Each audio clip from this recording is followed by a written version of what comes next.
ప్రియమైన దేవుని ప్రజలారా, మీ అందరికీ యేసుక్రీస్తు నామంలో వందనాలు. బైబిల్ చదువుతుంటే యేసు ప్రభు ఎక్కువగా ఉపమానాల ద్వారా ఎందుకు మాట్లాడారు అని ఎప్పుడైనా ఆలోచించారా?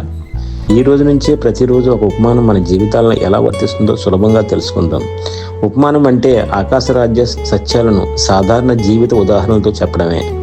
దీనిలో వ్యవసాయం, కుటుంబం, ధనం, పని ఇలాంటి విషయాల ద్వారా దేవుడు మన హృదయాలతో మాట్లాడాడు. దేవుడు మన బైబిల్లో మన మత్తయి 13:34లో మనకి చెప్పిన విధంగా, నేను నా నోరు తెరిచి ఉపమానరీతిగా బోధించదును అని చెప్పినాడు కదా.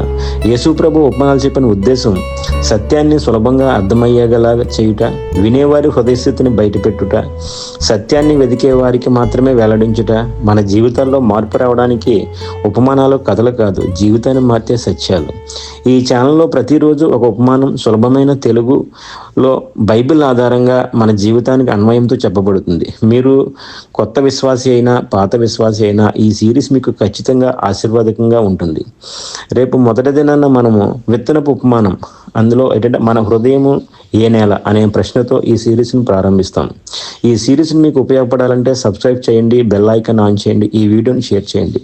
దేవుని వాక్యం మన జీవితాలని మార్చనిద్దాం. దేవుడు మీ అందరినీ ఆశీర్వదించును గాక.